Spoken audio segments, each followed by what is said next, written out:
Hi everyone, this video is to give you some more direction on the organizational capacity assessment, which is the first assignment of this course that you're going to be turning in to me. So there are going to be 4 sections of this paper that I want to go over. The purpose of this is for you to examine an organization and determine what the capacity of that organization is to seek new funding and expand one or more of its services through a grant. And you're going to be eventually, throughout the course, developing a grant proposal, which is the final assignment in this course. So again, you're going to be assessing the capacity of an organization to seek new funding. That could be funding for additional staff members. It could be funding to develop a new curriculum. It could be funding to improve outdoor space or the environment within the organization. It could be funding to add more beds to serve more people. And so, as you're doing this assessment, you can think about, if you could get a grant, what could be done with that? How could you serve more people? How could you expand the number of people that are served? How could you improve the quality of service that's being provided? You're not going to be able to achieve all of those goals with one grant, so also remind you to kind of keep the purpose focused. So in the organizational needs assessment, which, as I said, has 4 sections, the first section is to describe the organization. So your paper should clearly describe, obviously, the name of the organization, the mission and vision of the organization, the goals and objectives of the organization, whether the social service organization is a public entity, a private entity, is it a nonprofit, for-profit, what are the origins of its functions, and then does the organization have a strategic plan? What are the program goals for the future of the organization? So really a in-depth description of the organization, and you want to always remember that I may or may not have knowledge of the organization that you're talking about, and I rather you assume that I don't have knowledge. So to be clear in your writing and as simple as possible. Then the next section, you're going to go from describing the organization to then talking about its existing structure and the services that are provided. So what is the history of the organization? Is it an old Quaker organization that's been in the state since the early 1900s? Is it a relatively new organization? What is the client population? Or maybe the organization serves multiple populations. Who do they serve? Are you serving homeless families, or just women and children, or just men? Are you serving a academic community, maybe youth aged pre-K to 12th grade? Maybe you're serving women in a certain capacity, so I want you to explain the population that's being served there. What kinds of services and programs does the organization that you're assessing provide? Do they provide walk-in services and counseling and therapy? Or do they provide referrals to other organizations like food pantries and housing assistance? Perhaps there's a number of programs. So I used to work at a homeless shelter, but in addition to it being a homeless shelter, it was also providing transitional housing, adoption, and foster care services. So you want to give a holistic view of what services are being offered in that organization. And then what is the administrative structure of the organization? And I'd like you to provide an organizational chart showing the breakdown of the structure. So does the organization have an executive director, a chief financial officer, a human resources director? Do they have certain clusters of or streams of work that people are leading? Or maybe it's a small organization and the team is only 3 or 4 people. So having that sense is really important. And then lastly, how many staff members work at the organization? So the organizational structure might give us as viewers a chance to see all the different kind of components and the streams of work and how that's organized. if there's a hierarchy and who's reporting to who. And then the number of staff members gives us a sense of the scale. Is it a 500 member organization, or is it a 3 or 4 member organization? So that is the second part of this in-depth assessment.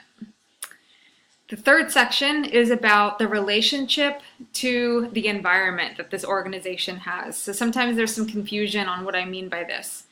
The relationship to the environment means what needs is the organization fulfilling in the community? What niche is it focusing on? So maybe the organization is, the relationship is to fulfill nutritional needs in the community. Are there other organizations in the area that also provide the same services? So it's really interesting to know, and important to the context, if your organization is the only organization available providing the services that you're providing, or are there a number that people can choose from? What are the similarities and the differences that you observe in the demographic composition of the clients at the organization and the staff? So does the staff represent essentially the clients that they are serving? Why and why not? And then lastly, in this section, with which organizations does the organization you're assessing collaborate with or work with to provide services? So oftentimes, I'll give the Office of Homeless Services in the city an example. They have 20 to 30, if not more, partnering organizations that they work with to help provide services. And so being able to talk about who those collaborations are, who they partner with, is really important, again, to the context. So that is the relationship to the environment, is really its relationship to the community, to other organizations. If you have questions about that, feel free to send me an email and we can talk about it.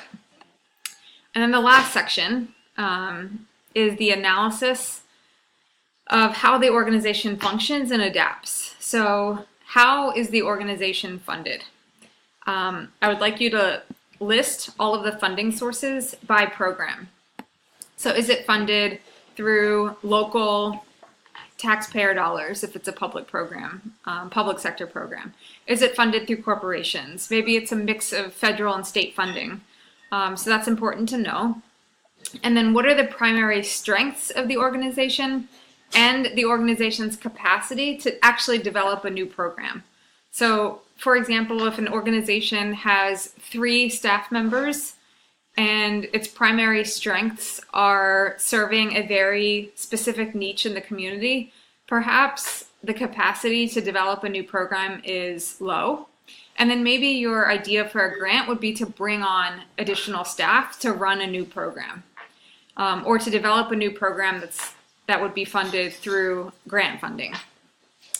And then the last bullet that I want you to answer under the analysis of the functioning is, what are the current challenges that the organization is facing? So this analysis of the functioning and how the organization is adapting is really where you're going to end up drilling down and identifying really the unmet needs of the organization, or where you might want to focus on your ultimate grant proposal that we'll be working on for assignments 2 through 4 in this class. So I know that's a mouthful. Please go to the assignment 1 write-up on Campus Cruiser and take a look at all that's required. Please use that as a guide so that you answer all components of the assessment. For just in regards to what organization you should choose, so the assignments will be easier for you if you choose an organization that you have some sort of connection with, so and some sort of access to. So if you're doing an internship and you're working at a particular organization, then that might be an ideal choice for you. If you are working as a social worker in a particular organization, that might be an appropriate choice for you. Or perhaps you have established relationships from the community that you live in. So really just think about who you have a connection with and an interest in before you pick the organization. Ideally, the organization that you choose in week 1 will be the one that you stick with, although I've obviously had students that wanted to change. Sometimes that can just add a little bit more work. So be thoughtful and just take some time and think about what organization you want to focus on. The other thing to think about is if you focus on a large organization that has a number of units, like a hospital is a perfect example of that, you might want to focus your analysis on a particular unit or a particular service that's being provided, because focusing on the entire organization might just be completely overwhelming. So if you have questions about that, please email me. In regards to what sources you're going to use to collect all the information that we just went through for the sections, ideally looking at organizational brochures, talking to agency staff, utilizing online resources is ideal for this particular assignment.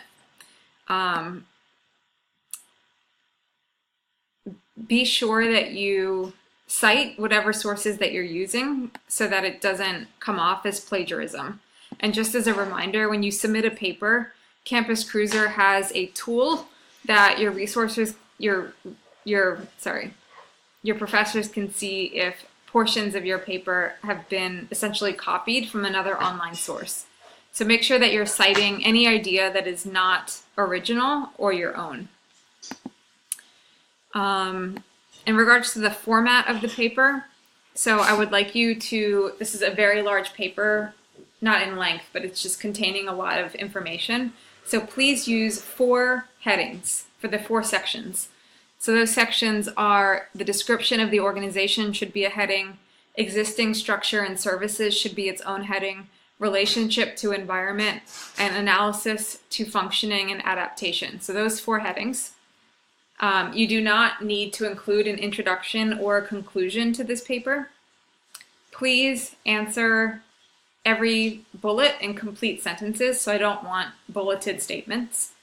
Again, going back to citations, please use data when you're talking about the needs of the organization or what you're seeing rather than your opinion.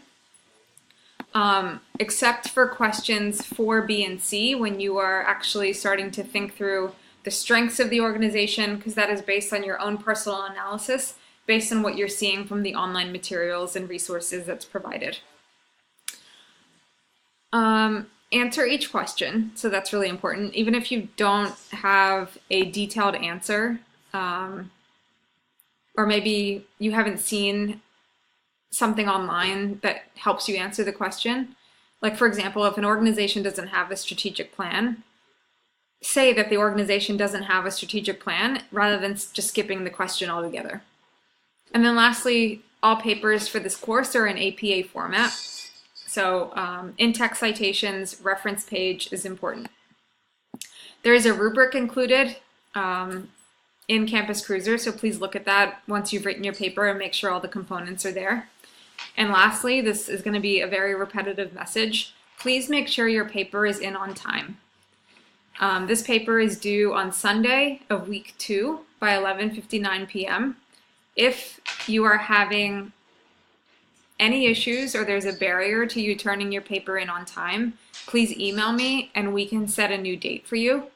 If your paper is late and you haven't gotten in touch with me, your paper will be late. So I want to be very clear about those expectations, and you will hear me say that almost in every video because I think it's so important to have integrity with following directions and abiding by the course requirements and really turning your work in on time. So I hope that's not an issue. But again, I know things come up and there are competing priorities and maybe you're taking more than one class. So again, if you need an extension, I'm happy to grant that. Just get in touch with me in advance. All right, I think that is it for the first assignment. Good luck, and I look forward to reading your organizational capacity assessments.